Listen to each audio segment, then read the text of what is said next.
Allah ahaqqu bil wafa. Allah lebih berhak untuk dibayar wasiat dan hutang-hutang orang tua.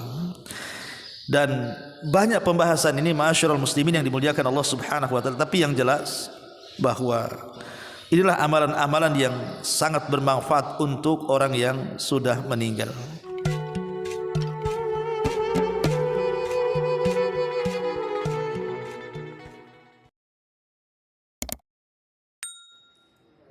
Alhamdulillah wassalatu wassalamu ala Rasulillah wa ala alihi wa sahbihi wa mawalah wa la hawla wa la quwata illa billahi wa ba'du. Alhamdulillah, segala puja dan puji hanya milik Allah Subhanahu wa taala. Salawat dan juga salam kita hadiahkan kepada Rasul kita Nabi besar Muhammad sallallahu alaihi wa ala alihi wasallam.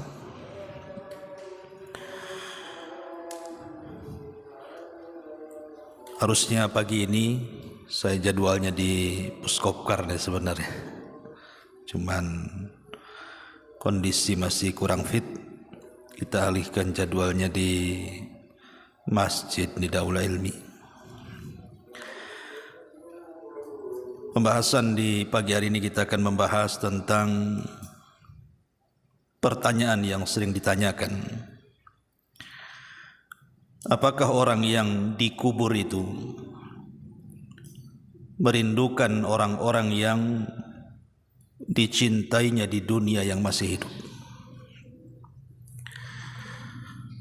Dan apakah orang-orang yang dikubur juga mendengar orang-orang yang datang menziarahinya? Dan apakah orang-orang yang dikubur itu juga mereka saling menziarahi sesama mereka dalam kuburan? Dan yang terakhir tentunya bicara tentang amalan yang bermanfaat bagi penduduk kubur. Ma'asyiral muslimin yang dimuliakan Allah Subhanahu wa taala, sebuah kepastian yang tidak mungkin terelakkan adalah kematian. Manusia bisa berangan-angan di dunia, tapi angan-angan manusia itu terkadang bisa tercapai, terkadang tidak. Tapi kalau kematian sebuah kepastian, kullu nafsin dha'iqatul maut, setiap jiwa itu pasti mati. Lalu apa yang bisa kita berikan kepada mereka, orang-orang yang sudah meninggal dunia, terutama orang-orang yang baru dikubur? Maka sepakat para ulama ada dua perkara dan yang lainnya diperselisihkan. Pertama doa, dan yang kedua sedekah. Ini tidak ada khilaf ulama. Tapi selain doa dan sedekah ini dikhilafkan ulama panjang. Maka kita akan menjelaskan yang sudah disepakati saja. Pertama, doa.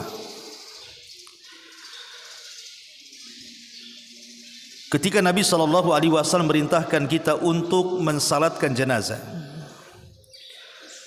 maka di antara doa yang diajarkan Nabi SAW adalah Allahumma ighfir lahu warhamhu wa'fu anhu wa'afihi wa akrim nuzulahu wa wassi' madkhalahu waghsilhu bima'in wath-thalji wal barad wa nakkihi minal khataya kama yunaqqa ath-thawbul abyadu minad danas wa abdilhu daran khairan min darihi wa ahlan khairan min ahlihi wa zawjan khairan min zawjihi wa qihi fitnatal qabri wa adzabin nar.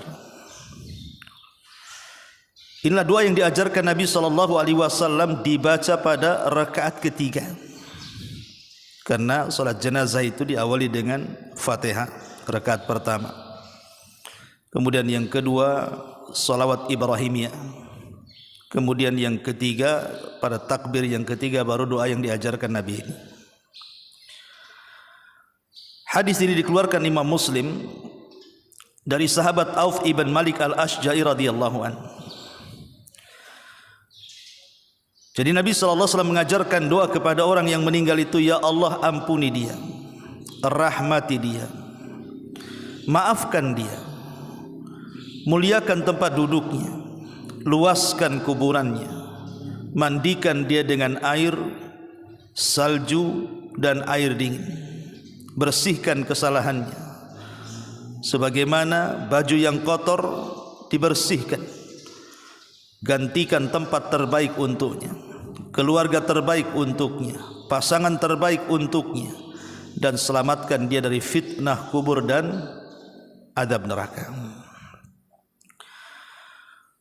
Dan Nabi SAW mengatakan, istaghfiru li akhikum wasalu lahu at-tathbit fa innahul an yus'al. Mintakan ampun kepada Allah atas dosa-dosa saudara kalian, dan mintalah kepada Allah ketetapan agar dia bisa menjawab, karena dia sedang ditanya. Dan beberapa riwayat yang tidak mungkin saya baca karena panjang juga. Kesimpulannya adalah,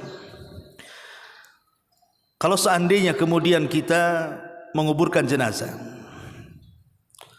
atau menziarahi kuburan, maka doa yang disepakati yang harus kita berdoa untuk ahli kubur itu 3. Pertama, mintakan kepada Allah akan ampunan dosa-dosanya. Yang kedua, mintakan kepada Allah agar dia dirahmati. Dan yang ketiga, mintakan kepada Allah agar dia dapat ketetapan saat menjawab pertanyaan mungkar dan nakir. Ini doa yang disepakati. Jadi kalau antum mengantarkan jenazah atau berziarah kuburan, maka 3 perkara ini jangan sampai ditinggalkan. Ya Allah ampuni orang ini, ya Allah rahmati orang ini, ya Allah tetapkan jawaban orang ini. Kalau itu orang tua kita, ya kita ngomong, ya Allah tetapkan ampunan bagi orang tuaku, berikan rahmat bagi orang tuaku, dan tetapkan jawabannya dari pertanyaan mungkar dan nakir bagi orang tuaku, dan begitu seterusnya. Ma'asyiral muslimin yang dimuliakan Allah Subhanahu wa taala, ini yang pertama. Yang kedua, apakah orang-orang yang dikubur itu merindukan orang-orang yang dicintainya di dunia saat menziarahinya? Ma'asyiral muslimin yang dimuliakan Allah Subhanahu wa taala, terjadi silang pendapat di antara para ulama. Ada yang mengatakan bahwa, seperti Syekh Shalih Fauzan hafizahullah taala mengatakan, istihad beliau, bahwa apabila seseorang itu menziarahi kuburan,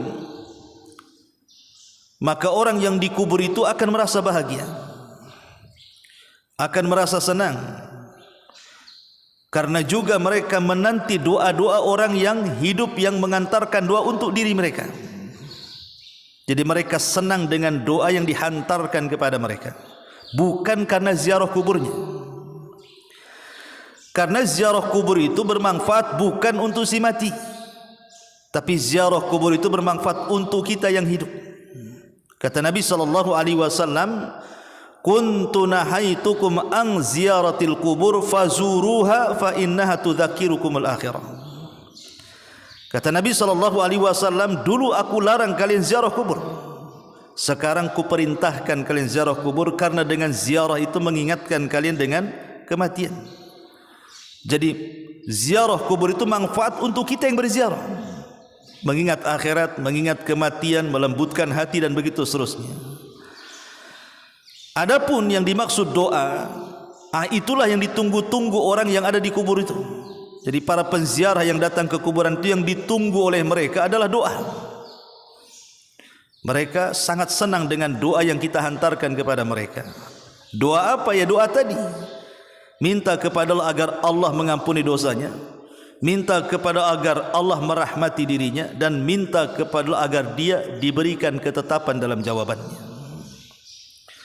Ma'asyiral muslimin yang dimuliakan Allah Subhanahu wa taala, Kemudian timbul pertanyaan, walaupun ini sekali lagi ijtihadnya Syekh Shalih Fauzan hafizahullah taala, karena Syekh bin Baz rahimahullah taala ketika ditanya soal ini, dia mengatakan Allahu a'lam.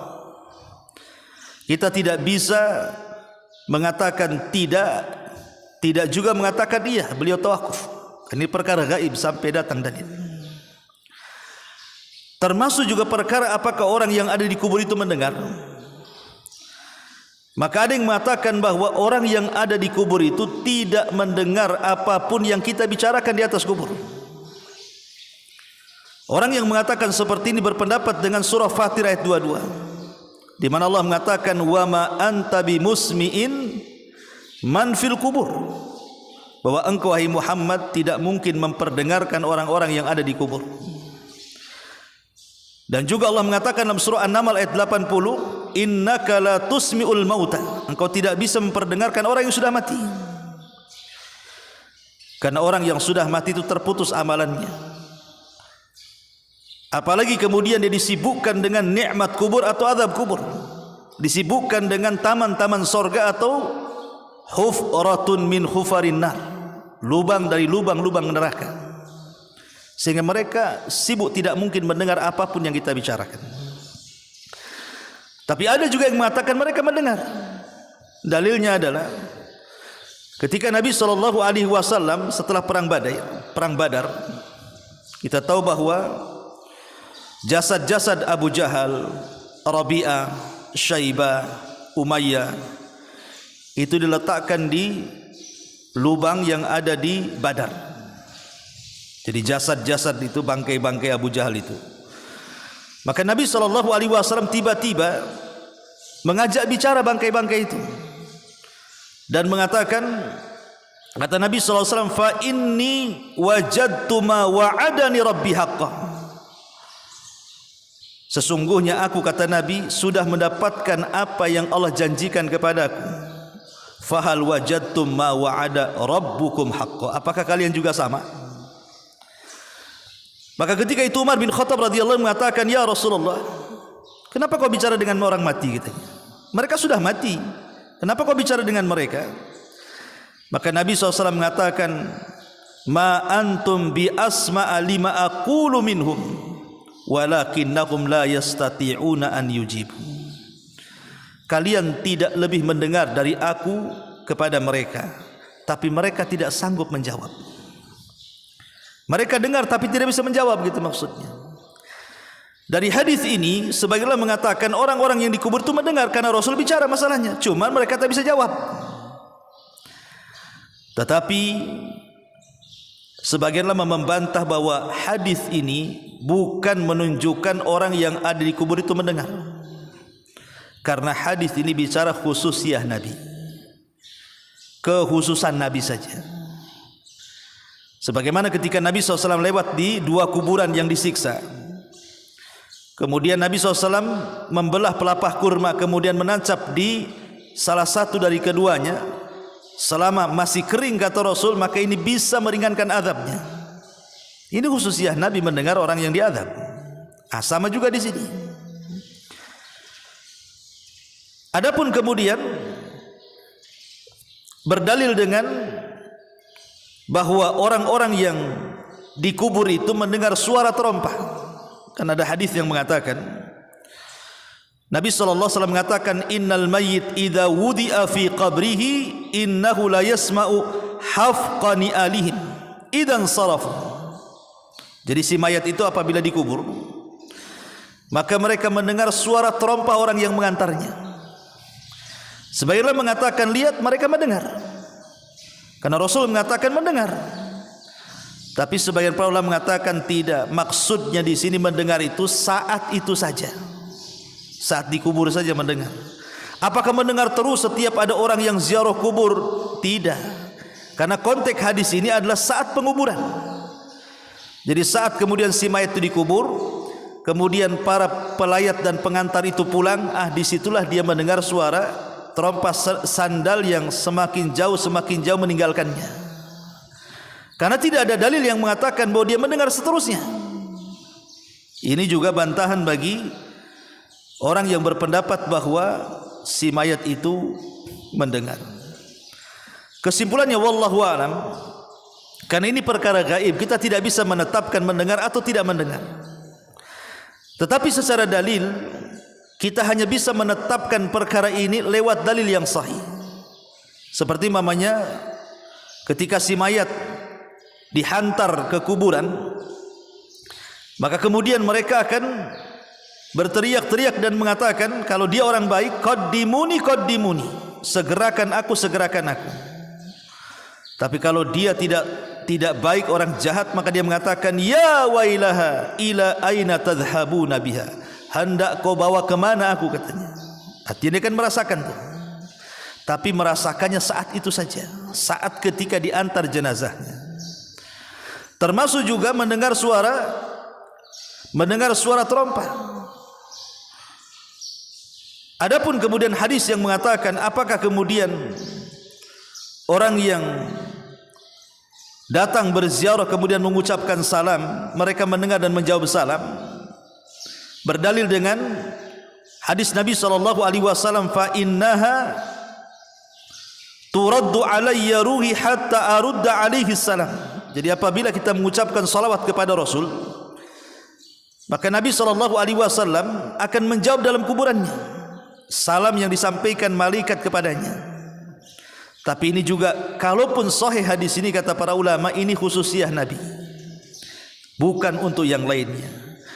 Tapi yang jelas bahwa karena ini perkara gaib, ada yang berpendapat mereka mendengar, ada yang berpendapat mereka tidak mendengar, maka kita katakan wallahu a'lam. Kita hanya menetapkan yang ditetapkan dalil, dan kita tidak menetapkan yang tidak ditetapkan dalil. Walaupun sekali lagi banyak ijtihad para ulama bahwa mereka mendengar, seperti Ibnu Taimiyah, kemudian juga muridnya Imam Abdul Qayyim rahimahullahu taala, mereka mengatakan mendengar. Ya. Ma'asyiral muslimin yang dimuliakan Allah Subhanahu wa taala. Taib. Pertanyaan berikutnya, apakah juga si mayat tersiksa hatinya karena niyahahnya orang-orang yang ada di atas kuburan? Pemanya ada keluarga si mayat itu menampar-nampar pipi, merobek-robek pakaian, memotong-motong rambut, berguling-guling, berteriak-teriak ala jahiliyah. Ini kan niyahan namanya, seolah menolak takdir. Karena ada hadis Nabi SAW mengatakan, innal mayyit la yu'adzab bibukai ahli alaihi, sesungguhnya si mayat itu akan terazab dengan tangisan orang yang hidup. Al-Imam Ibnu Utsaimin rahimahullahu taala, dia mengatakan bahwa hadis ini, apakah yang dimaksud diazab di sini? Apa maksudnya diazab?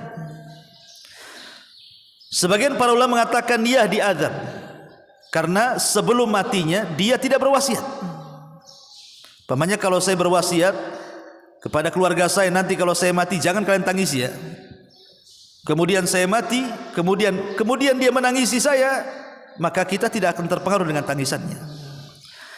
Tapi kalau seandainya sebelum mati dia tidak berwasiat seperti itu, kemudian keluarga si mayat menangis sejadi-jadinya, itulah yang kemudian diazab.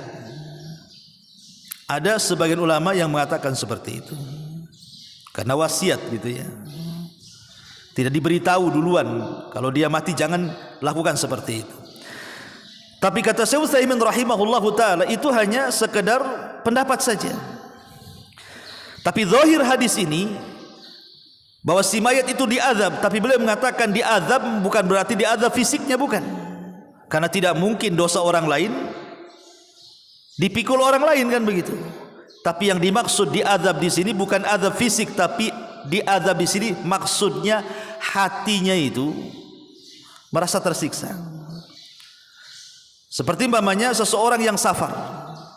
Apa kata Nabi SAW? Safar itu qit'atun minal adab. Antum safar, kata Rasul, safar itu potongan dari adab. Apakah ketika antum safar antum diadab? Tidak kan? Cuman orang safar itu tidak enak. Orang safar itu walaupun tidak ngapa-ngapain, capek, lelah, letih, kan begitu ya.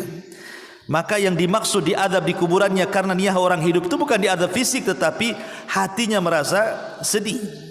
Itu yang disebutkan oleh beliau Al-Imam Ibnu Utsaimin rahimahullahu taala. Kemudian juga masalah yang lain, apakah orang-orang yang ada di kuburan itu mereka saling menziarahi satu dengan yang lainnya. Umpamanya orang tuanya meninggal duluan, kemudian anaknya menyusul. Apakah di kuburan kemudian anaknya bisa menziarahi orang tuanya atau sebaliknya? Di sini pun terjadi silang pendapat. Al-Imam Ibnul Qayyim rahimahullahu ta'ala dalam kitabnya Ar-Ruh mengatakan ya, bahwa orang-orang yang ada di kuburan itu saling menziarahi selama mereka mukmin. Tapi kalau mereka kafir, maka tidak saling menziarahi. Kenapa? Karena orang kafir sudah sibuk dengan azab kubur. Tapi seorang mukmin diberikan nikmat. Kemudian Al-Imam Ibnul Qayyim rahimahullahu ta'ala dan juga gurunya Ibnu Taimiyah membawakan dalil hadis dari Abu Hurairah radhiyallahu anhu bahwa Nabi sallallahu alaihi wasallam bersabda, "Idza hadara atau idza hudiral mu'minu atathu malaikatur rahmati bijarirati bayda fayaqulun ukhruji radiyatan mardiyah anki ila rauhillah wa raihani wa rabbun ghairi ghadban fatakhruju ka'atya birihil miski hatta annahu la yunawiluhu ba'duhum ba'dah hatta ya'tuna bihi babas sama' fayaquluna ma atyaba hadhihi ar-rih allati ja'atkum minal ardi fayatuna bihi arwahul mu'minin falahum ashaddu farahan bihi min ahadikum bighaibihi yaqdamu alaihi. Ketika seorang mukmin mendekati ajalnya, para malaikat rahmat datang menemuinya dengan membawa kain sutra berwarna putih. Mereka berkata, keluarlah engkau sebagai ruh yang diridhoi dan menuju kepada rahmat Allah dengan bau yang harum dan tidak dimurkai Allah. Lalu ruh tersebut keluar dan mengeluarkan bau misik yang paling harum. Sampai-sampai para malaikat berebut satu dengan yang lainnya untuk mendapatkannya. Kemudian mereka pun membawanya sampai ke pintu langit pertama. Lalu penduduk langit pun berkata, betapa harumnya ruh yang kalian bawa ini dari bumi. Lalu para malaikat pun mendatangi ruh kaum mukminin yang lain. Ruh kaum mukminin bergembira dengan kedatangan ruh tersebut dengan kegembiraan yang melebihi kegembiraan ketika bertemu orang yang lama tidak berjumpa. Syahidnya yang terakhir ini. Kata Imam Ibnul Qayyim, lihat, orang-orang yang beriman mereka bergembira dengan kedatangan tamu yang baru. Bahkan juga dinukilkan oleh Imam As-Suyuti rahimahullahu ta'ala perkataan ulama-ulama salaf seperti Sa'id ibn Zubair, dia mengatakan, idza matal mayyit istaqbalahu waladuhu kama yastaqbil al-ghaib. Apabila orang itu meninggal dan anaknya juga sudah meninggal, maka anak dan bapa akan berjumpa dan sangat merindukan seperti orang yang tidak pernah berjumpa kemudian berjumpa. Dan juga perkataan yang sama juga disebutkan oleh Thabit Al-Bunani dan juga Sufyan Ats-Tsauri rahimahullahu ta'ala. Intinya mereka saling menziarahi satu dengan yang lainnya. Ini satu pendapat dari Syekhul Islam Ibn Taimiyah, kemudian juga muridnya Imam Ibnul Qayyim, dikuatkan oleh Imam Suyuti dan ulama-ulama yang lainnya. Tapi sebagian ulama mengatakan tidak, karena riwayat tentang ziarah menziarah itu tidak ada yang kuat. Tidak ada yang kuat katanya. Seperti Syekh Sulaiman Ar-Rahaili hafizahullah ta'ala mengatakan tidak ada. Kemudian juga Utsman Al-Khamis hafizahullah ta'ala juga mengatakan hadisnya lemah, karena mereka disibukkan dengan perkara-perkara yang sudah jelas. Kalau dia orang yang beriman, berarti sibuk dengan nikmat kubur. Kalau dia orang kafir, maka sibuk dengan azab kubur. Tidak mungkin mereka saling menziarahi. Tapi sekali lagi ini perkara ijtihad ulama. Kita tidak bisa menetapkan ziarah ataupun tidak ziarah, karena ini perkara gaib masalahnya, kawan. Ya. Perkara gaib ini harus berdasarkan dalil yang jelas. Karena juga para ulama ada yang mengatakan berziarah, ada yang mengatakan tidak berziarah. Dan mereka ulama-ulama besar seperti Syekhul Islam Ibn Taimiyah, Imam Ibnul Qayyim rahimahullahu ta'ala, Imam Suyuti dan begitu seterusnya. Intinya bahwa wallahu a'lam, ini perkara gaib. Mereka bisa mendengar, mereka juga mungkin berpendapat ulama yang lain tidak mendengar. Mereka bisa berziarah dengan satu dengan yang lainnya khusus bagi orang-orang yang beriman, ataupun sebagian mengatakan tidak ada ziarah di situ. Wallahu a'lam, tawakuf. Ya, tapi yang jelas bahwa Kita beriman kepada Allah Subhanahu wa taala bahwa ada alam yang disebut dengan barzakh. Alam kubur yang memisahkan antara alam dunia dengan alam kuburan. Tapi yang sangat ditekankan adalah bukan permasalahan ini, tapi apa amalan-amalan yang bisa kita berikan kepada mereka. Ma'asyiral muslimin yang dimuliakan Allah Azza wa Jalla, ada 4 perkara yang sangat bermanfaat bagi si mayat. Pertama, berdoalah kepada Allah Subhanahu wa taala dengan doa istighfar, karena istighfar ini manfaat bagi si mayat. Disebutkan dalam sebuah hadis, innar rajula la turfa darajatuhu fil jannah. Ada seorang yang diangkat derajatnya di surga tinggi-tinggi, padahal amalnya sedikit, tapi bisa diangkat derajatnya tinggi-tinggi. Kemudian dikatakan, ya Rabb, aku tidak banyak beramal, kenapa kau tempatkan aku di tempat yang paling tinggi? Maka Nabi SAW terus menjelaskan dalam hadis ini, fayuqalu bistighfari waladika laka. Itu karena istighfar anakmu kepadamu. Lihat bagaimana dengan istighfar anak itu bisa mengangkat derajat kita di sisi Allah Subhanahu wa taala. Maka perbanyaklah istighfar. Kemudian yang kedua, as-sadaqatu, sedekah. Berdasarkan hadis Aisyah radhiyallahu anha, seorang laki-laki datang kepada Nabi sallallahu alaihi wasallam dan mengatakan, "Inna ummi uftutilat nafsuha." Sesungguhnya ibuku meninggal mendadak, katanya. "Wa adhunnuha law takallamat tasaddaqat." Dan kalau dia ada kesempatan bicara, tentu dia akan bersedekah, tapi keburu meninggal mendadak. Fahallaha ajrun in tasaddaqtu anha, apakah aku dapat pahala kalau aku bersedekah untuk ibuku? Maka Rasul mengatakan, na'am, iya. Hadis ini dikeluarkan Imam Bukhari. Jadi kalau kita ingin atau sayang dengan keluarga kita yang sudah meninggal dan ingin menyelamatkan mereka, maka rajin-rajinlah bersedekah. Niatkan pahalanya untuk orang-orang yang sudah meninggal. Ini yang kedua. Yang ketiga, menghajikan dan mengumrohkan.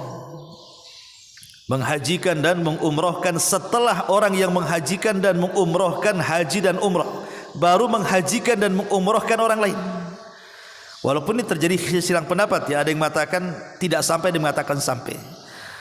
Tetapi karena ada riwayat yang mengatakan tentang masalah ini, seperti hadis Abdullah ibn Buraidah dari bapaknya radhiyallahu an, dia mengatakan, bainama ana jalisun inda Rasulillah sallallahu alaihi wasallam, ketika aku duduk di samping Nabi sallallahu alaihi wasallam, id atatku imra'atun, tiba-tiba datang seorang wanita, faqalat, dan dia mengatakan, inni tasaddaqtu ala ummi, saya ingin sedekah untuk ibuku. Maka kemudian Nabi sallallahu alaihi wasallam mengatakan, wajaba ajruki wa raddah alaikil mirath. Kemudian dia mengatakan, maka pahalamu akan sampai. Pahalamu akan sampai kepada ibumu. Kemudian dia mengatakan, ya Rasulullah, innahu kana 'alaiha saumu syahrin. Dia punya hutang puasa 1 bulan tuh. Afa asumu anha, apakah harus aku berpuasa untuk ibuku? Kata Rasul, sumi anha, puasa untuknya, karena itu hutang. Kemudian dia mengatakan, innaha lam tahuj, dia belum haji ya Rasulullah. Apa ahujju anha, apakah aku boleh menghajikan? Maka Rasul mengatakan, hujji anha, hajikan untuk dia. Hadis ini keluarkan Imam Muslim. Artinya kalau seandainya kita menghajikan atau mengumrohkan setelah kita haji dan umroh, itu akan sampai pahalanya untuk orang tua kita. Ini yang ketiga. Yang keempat adalah qadha'u nadrihi. Kalau memang orang tua kita punya wasiat, punya nazar, punya keinginan, maka sampaikanlah wasiat itu, laksanakan wasiat itu, karena wasiat itu akan sampai kepadanya. Fa innallaha ahaqqu bil wafa, Allah lebih berhak untuk dibayar wasiat dan hutang-hutang orang tua. Dan banyak pembahasan ini ma'asyiral muslimin yang dimuliakan Allah Subhanahu wa taala, tapi yang jelas bahwa inilah amalan-amalan yang sangat bermanfaat untuk orang yang sudah meninggal. Mudah-mudahan manfaatnya. Subhanallah bihamdika Asyhadu an la ilaha illa anta astaghfiruka wa atubu ilaik. Allahu ta'ala alam. Assalamualaikum warahmatullahi wabarakatuh.